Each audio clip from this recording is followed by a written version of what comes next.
وَإِلَىٰ عَادٍ أَخَاهُمْ هُودًا، قوم عاد کی طرف اللہ تبارک و تعالیٰ نے اپنے نبی حضرت ہود علیہ السلام کو بھیجا۔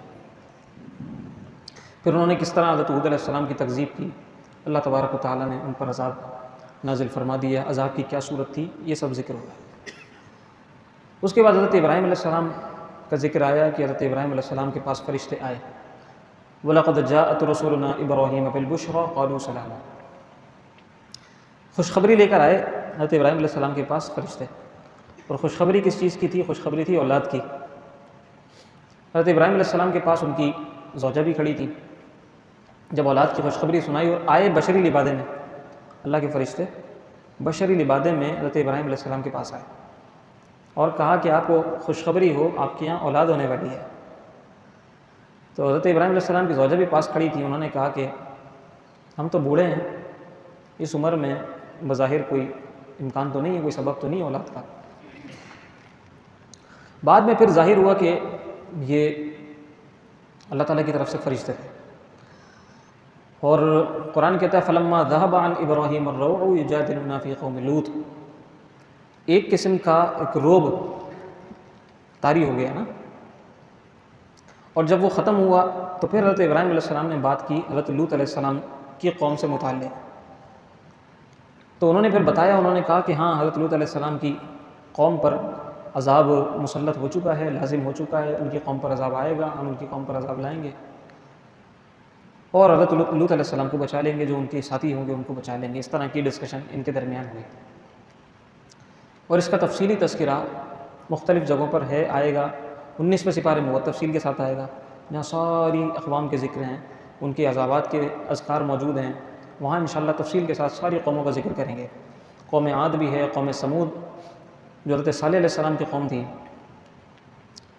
اس نے حضرت صالح علیہ السلام کی جو اونٹنی تھی اس کی کوچیاں کاٹ دی تھیں۔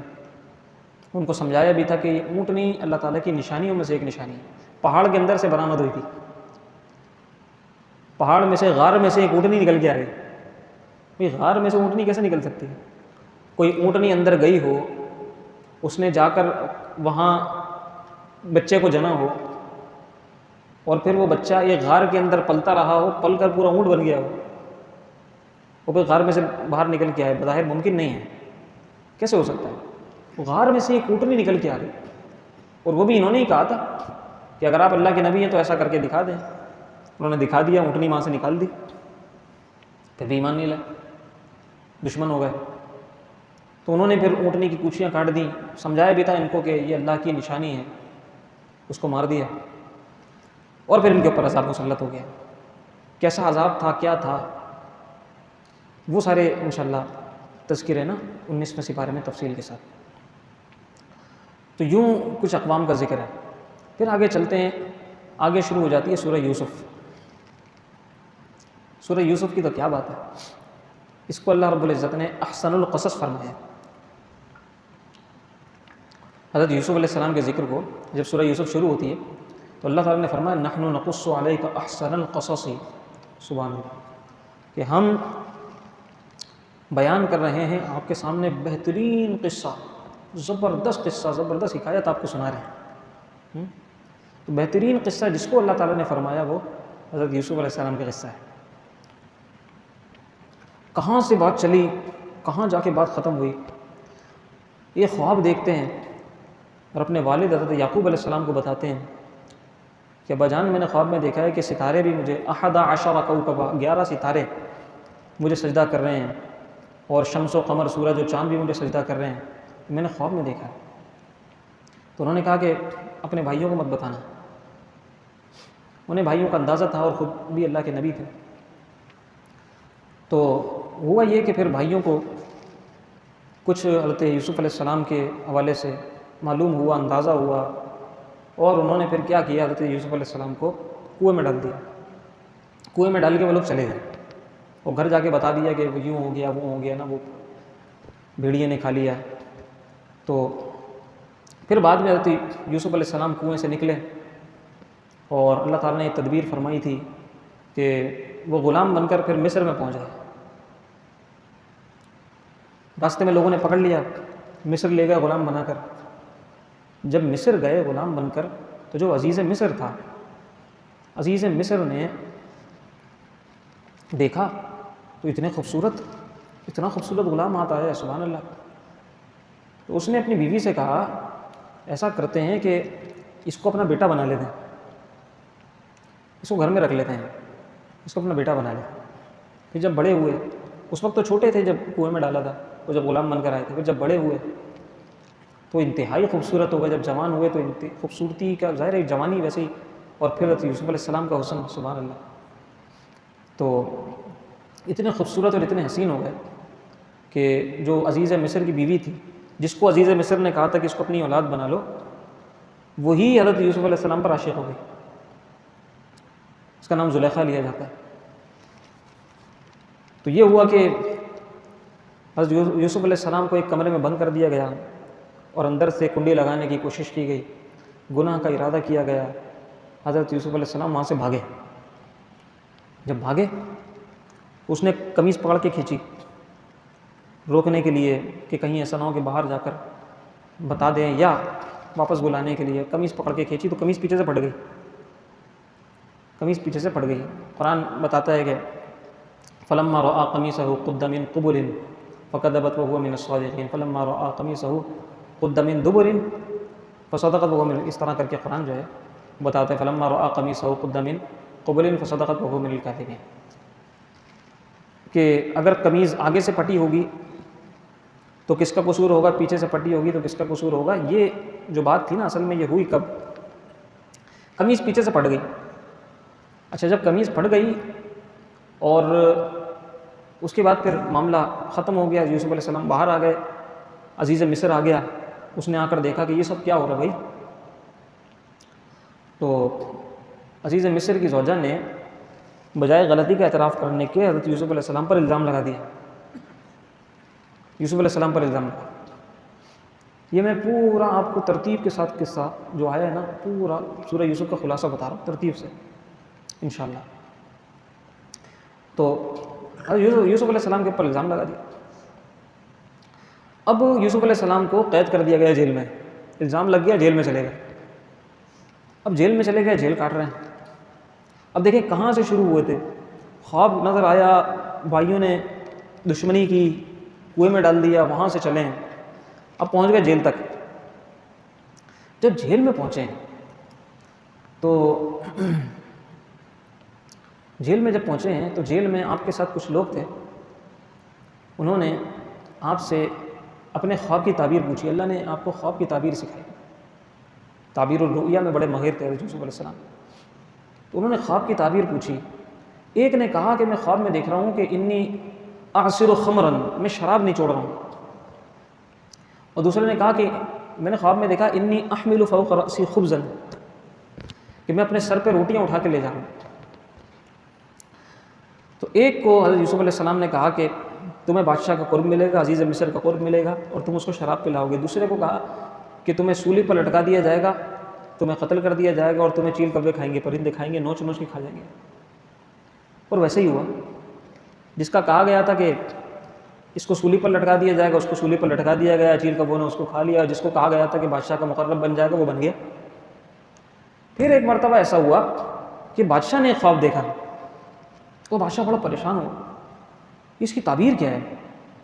اب وہ پوچھ رہا ہے لوگوں سے، تو وہی جس نے خواب کی تعبیر حضرت یوسف علیہ السلام سے پوچھی تھی اور بادشاہ کا مقرب ہو گیا تھا، اس نے حضرت یوسف علیہ السلام کے حوالے سے بادشاہ کو بتایا کہ آپ نے جیل میں ایک ایسے شخص کو بند کیا ہوا ہے جو خواب کی تعبیر میں بڑا ماہر ہے، اس سے پوچھ لیں۔ تو بادشاہ نے کہا کہ اچھا ان کو بلا کے لے کے آؤ باہر۔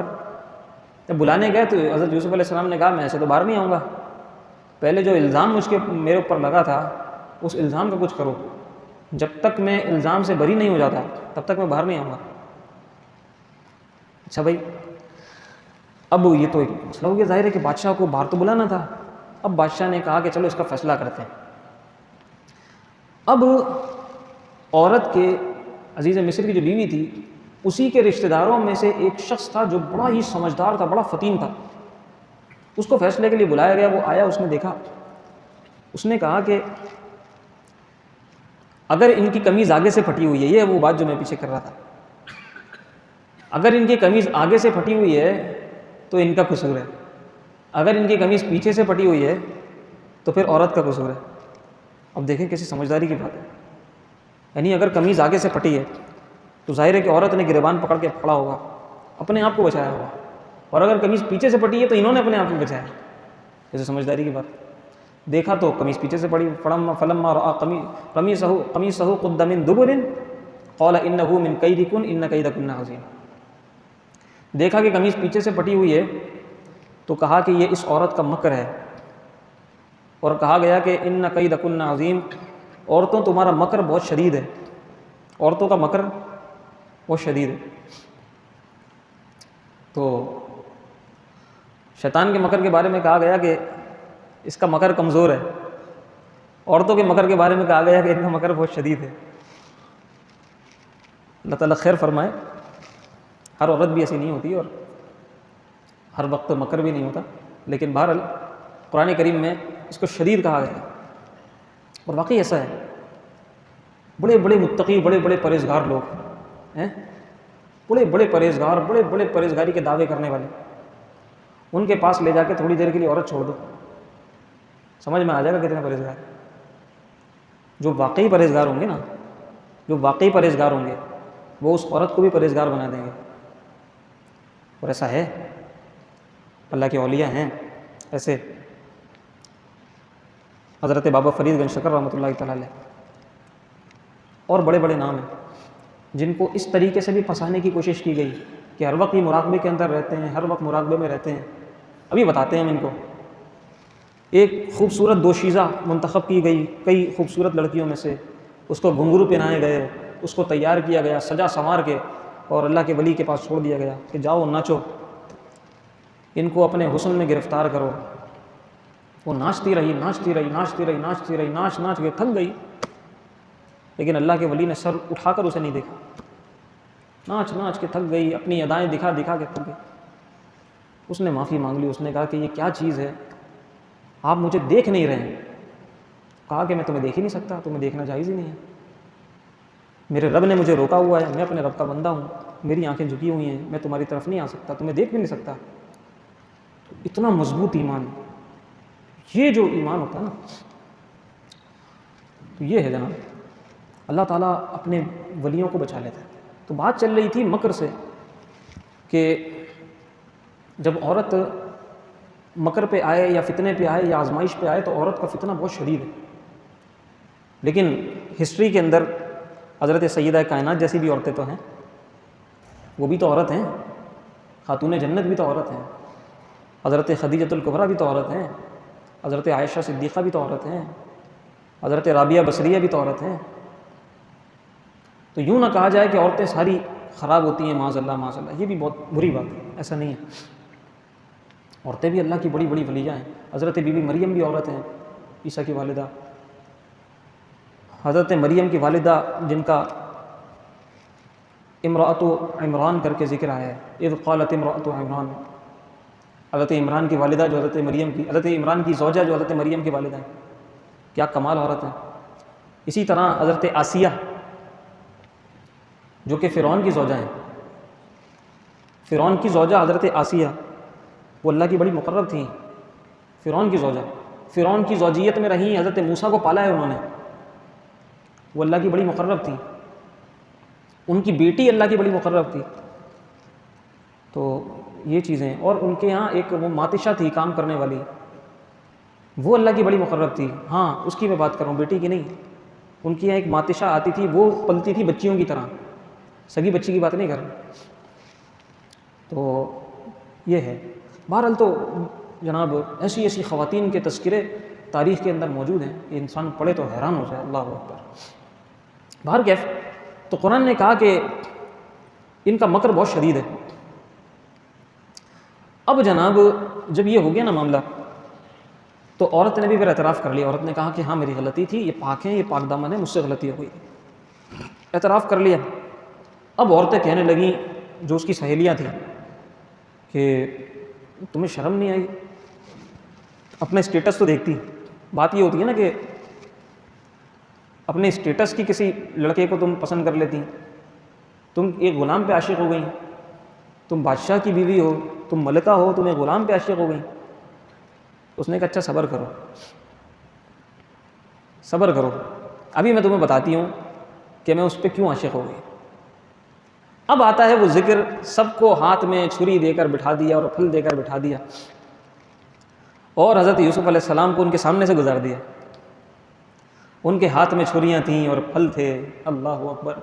قرآن کہتا ہے فلما رأینہ اکبرنہ وقطعن ایدیہن وقلن حاش للہ ما ھذا بشرا ان ھذا الا ملک کریم۔ ہاتھ میں پھل لیے ہوئے تھے، ہاتھ میں چھری لی ہوئی تھی۔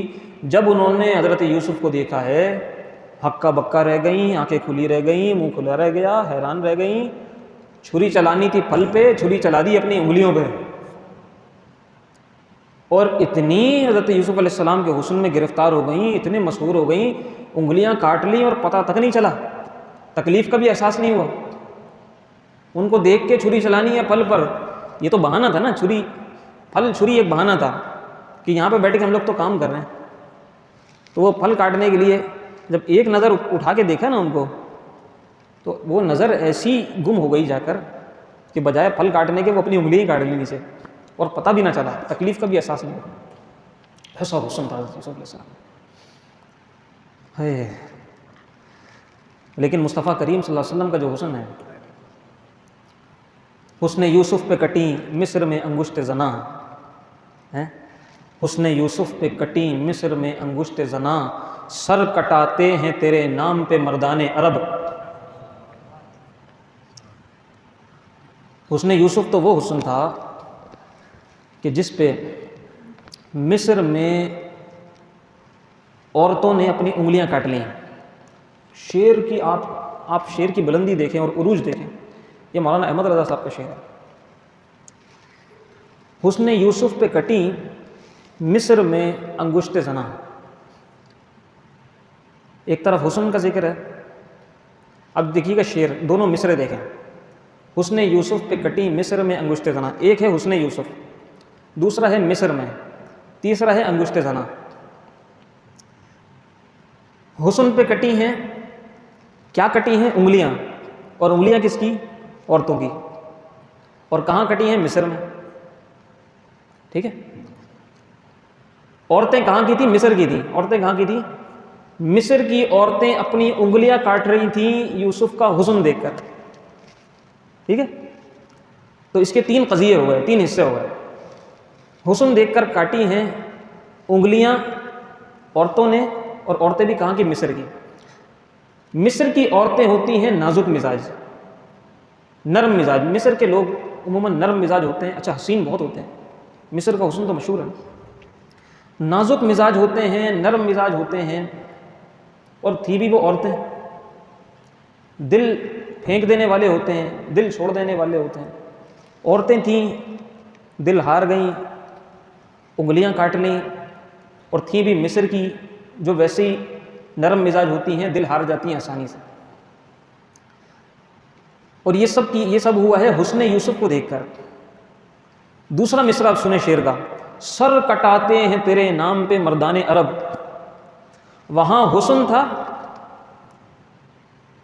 انگلیاں کٹ رہی تھی عورتوں کی، اور عورتیں تھیں مصر کی۔ یہاں پہ سر کٹ رہے ہیں، یہاں پہ سر کٹ رہے ہیں، اور مصطفیٰ کا حسن دیکھ کر نہیں کٹ رہے، صرف نام سن کر کٹ رہے ہیں۔ اور سر کٹانے والے مصر کی عورتیں نہیں ہیں، بلکہ عرب کے مرد ہیں جو کہ سخت ہوتے ہیں۔ ایک تو عرب کے، اور پھر مرد سر کٹا رہے ہیں، انہوں نے انگلیاں کٹائی تھیں، یہ سر کٹا رہے ہیں۔ انہوں نے حسن پہ کٹائی تھیں، یہ نام پہ کٹا رہے ہیں۔ اب بتائیے، ایک طرف ہے حسن یوسف، ایک طرف ہے نام مصطفیٰ۔ سبحان اللہ، ہر نبی اللہ کا بہت مقرب ہے، لیکن جب اپنے نبی کے ہم شان بیان کرتے ہیں، سبحان اللہ۔ اب دیکھیں نا، حسن یوسف پہ کٹی مصر میں انگشت زنا، سر کٹاتے ہیں تیرے نام پہ مردان عرب۔ یہ تو بات ہے مصطفیٰ کے نام کی، اور اگر بات کریں مصطفیٰ کے حسن کی، تو پھر نبی علیہ الصلوۃ والسلام کے حسن کا معاملہ یہ ہے کہ نبی کے حسن پر اللہ نے پردے ڈال رکھے ہیں، ورنہ اگر یہ پردے حضور کے حسن پر نہ ہوتے تو ہم میں سے کسی کی بھی تاب نہ ہوتی کہ حضور کے چہرے کو اپنی آنکھوں سے دیکھ لیں۔ حضور کا حسن اللہ نے رکھا ہے حسن ملیح، ٹھیک ہے۔ احادیث میں یہ ذکر آتا ہے کہ حضور کا جو حسن تھا وہ کون سا حسن تھا؟ حسن ملیح تھا۔ ملیح کیا ہوتا ہے؟ ملیح ہوتا ہے نمکین، ملیح بنا ہے ملح سے، ملح کہتے ہیں نمک کو عربی میں، ملح نمک، نمکین حسن تھا۔ کیسا حسن تھا؟ نمکین حسن تھا۔ ایک حسن ہوتا ہے میٹھا، جس کو دیکھتے ہی ایک دم یعنی آتش شوق بھڑک جاتی ہے۔ ایک حسن ہوتا ہے نمکین، انسان اس کو آرام سے دیکھتا ہے، ٹکٹکی باندھ کے دیکھتا ہے، کہتا ہے یار یہ کتنا خوبصورت ہے، لیکن دیکھتا بھی رہتا ہے۔ ایک ہوتا ہے حسن وہ کہ جس کو دیکھ کر ایک دم انسان اس کو دیکھ نہیں پاتا، وہ آنکھیں ہٹا لیتا ہے، کہتا ہے کہ میں نے بہت ہی کوئی حسین چیز دیکھی ہے، میں اس کو دیکھ نہیں پا رہا۔ اس میں سے تمازت نکلتی ہے، اس میں سے تیزی نکلتی ہے۔ مثال کے طور پہ میں آپ کو چاند اور سورج کہہ دوں کہ سورج کو دیکھ لیں، آپ سے دیکھا نہیں جائے گا، ہے وہ بھی بہت حسین، اور چاند کو دیکھ لیں، چاند کو دیکھے تو بندہ دیکھتا ہی رہے، تکے تو تکتا ہی رہے۔ حالانکہ چاند جو روشن ہے وہ سورج سے روشنی لے کر روشن ہے، لیکن اس کا حسن اتنا ہے اس کو دیکھے بندہ دیکھتا ہی رہ جائے۔ اس کا مطلب یہ نہیں ہے کہ سورج حسین نہیں ہے، سورج اپنی جگہ بہت حسین ہے، لیکن اس کا حسن ہم اپنی آنکھوں سے دیکھ نہیں سکتے۔ یہ بلا مثال و بلا تمثیل میں نے عرض کیا ہے کہ بعض حسن ایسے ہوتے ہیں جن کو بندہ نہیں دیکھ سکتا، بعض روشنیاں ایسی ہوتی ہیں جن کو نہیں دیکھ سکتا، اور بعض روشنیاں وہ ہوتی ہیں جن کو دیکھتا بھی رہتا ہے، تکتا بھی رہتا ہے، اس سے عشق بھی کرتا رہتا ہے۔ چاند پہ کتنی شاعری ہے، چاند سے کتنے لوگوں نے پیار کیا ہے۔ بلکہ جو خوبصورت ہوتا ہے اس کو کہتے ہیں کہ یہ چاند جیسا ہے، یہ چاند کا ٹکڑا ہے، سورج کا ٹکڑا تو کوئی بھی نہیں کہتا۔ حالانکہ سورج بھی بہت خوبصورت ہے، چاند جو چمک رہا ہے سورج کی روشنی سے چمک رہا ہے، لیکن سورج کو کوئی خوبصورت نہیں کہہ رہا۔ تو یہ جتنے حسین چمک رہے ہیں یہ مصطفیٰ کے حسن سے چمک رہے ہیں، جتنے حسین چمک رہے ہیں۔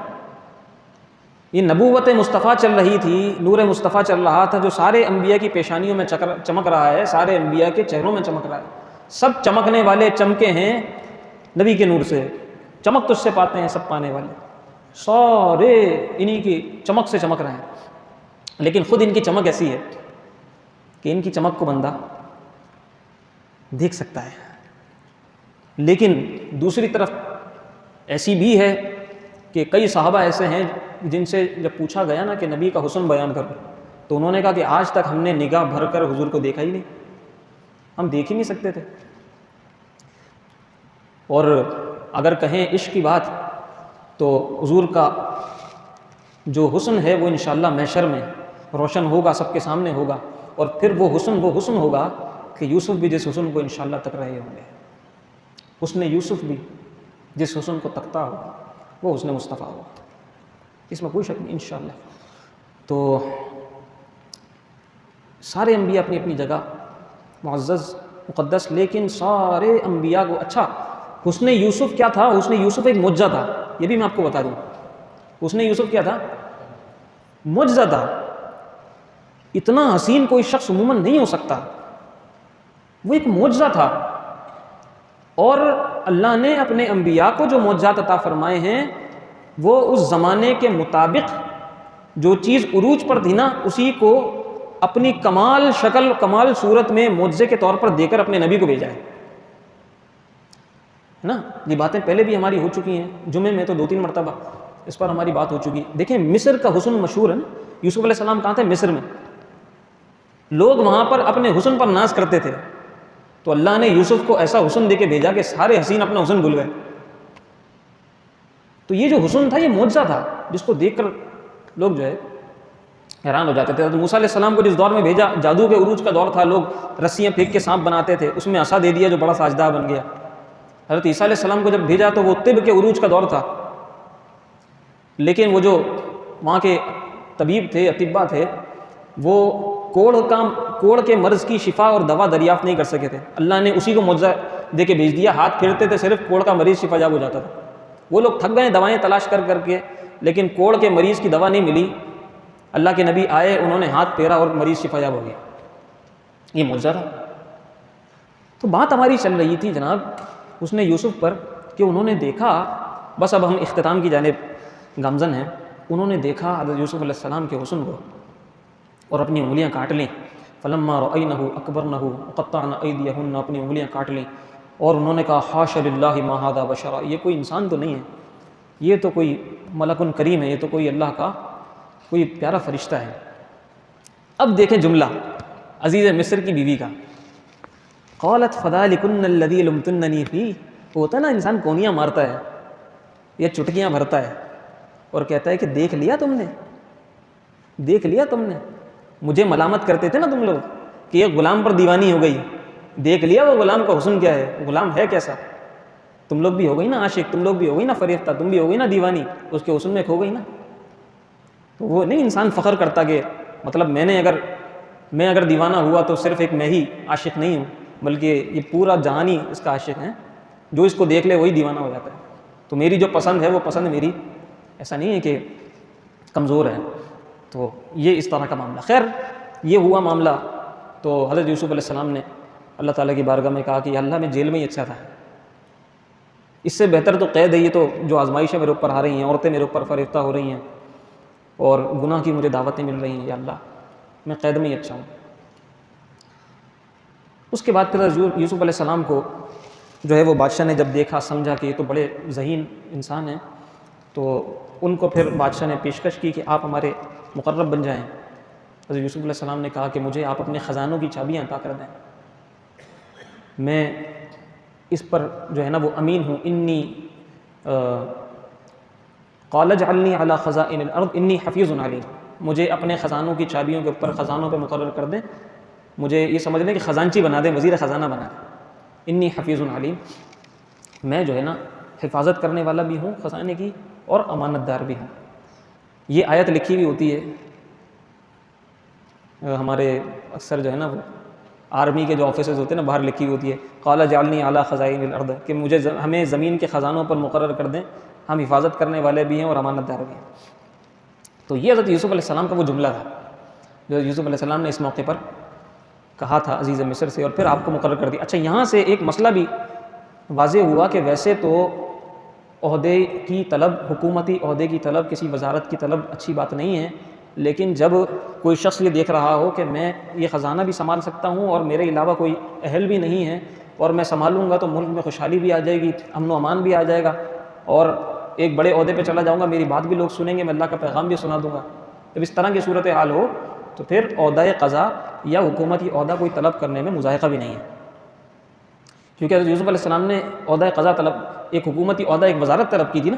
تو کوئی وزیر اس سے دلیل لیتے ہوئے یہ کہے کہ بھائی میں وزیر خزانہ اس لیے بن رہا ہوں یا بننا چاہ رہا ہوں یا اس کو طلب کر رہا ہوں کہ حضرت یوسف علیہ السلام نے بھی طلب کیا تھا.